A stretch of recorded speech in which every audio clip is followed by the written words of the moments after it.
Welcome to my channel Motivation Mantra. बहुत समय पहले की बात है।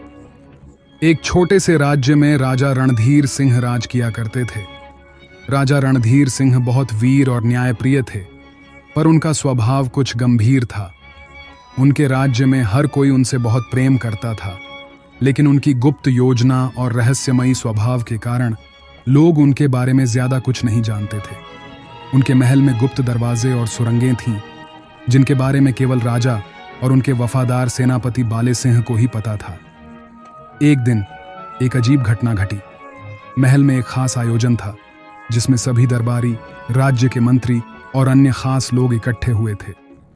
इसी दौरान राजा ने एक अघोषित घोषणा की, मैं आज एक नई गुप्त योजना की शुरुआत करने जा रहा हूं, लेकिन इसके बारे में जानने का अधिकार केवल उस व्यक्ति को मिलेगा जो राज्य की परीक्षा में खरा उतरेगा।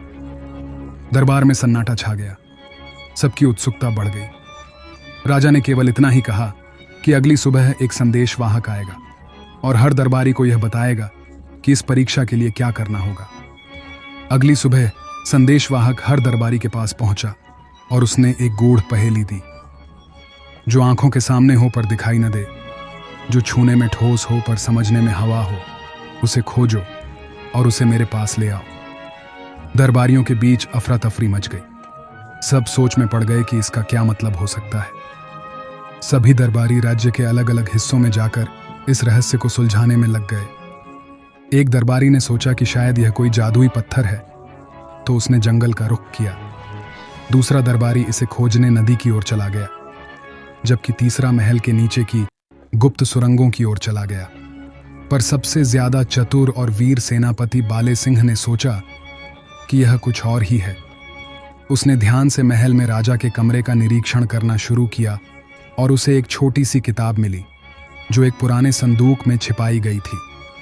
किताब में लिखा था, जो वस्तु तुम्हें अंधेरे में प्रकाश की राह दिखाएगी, वही तुम्हारा मार्गदर्शक बनेगी।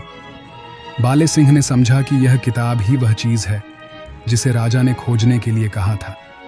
वह किताब लेकर राजा के पास पहुंचा और राजा के सामने उसे प्रस्तुत किया। राजा ने मुस्कुराते हुए कहा, तुमने अपनी बुद्धिमत्ता और निष्ठा से इस परीक्षा को सफलतापूर्वक पार किया है। राजा ने बाले सिंह को अपने पास बुलाया और एक रहस्य बताया जो केवल वही जानते थे। राजा ने बताया कि उन्होंने एक और राज्य पर गुप्त आक्रमण की योजना बनाई है, जो राज्य के दुश्मनों का ठिकाना है। बाले सिंह को यह गुप्त मिशन सौंपा गया और उसे आदेश दिया गया कि वह दुश्मन के राज्य में जाकर उनके राजा को परास्त करे। बाले सिंह अपनी सेना के साथ दुश्मन के राज्य में पहुंचा और वहां की गुप्त सुरंगों में छिपकर हमला किया। कई कठिनाइयों के बाद बाले सिंह ने दुश्मन के राजा को पकड़ लिया और राज्य को जीत लिया। वह विजयी होकर अपने राजा रणधीर सिंह के पास लौट आया। राजा ने बाले सिंह का सम्मान किया और उसे अपने सबसे प्रिय मित्र और सेनापति का दर्जा दिया। इस तरह से राजा रणधीर सिंह और बाले सिंह की बहादुरी और चतुराई के किस्से दूर दूर तक फैल गए। यह कहानी एक उदाहरण बन गई कि कैसे समझ, धैर्य और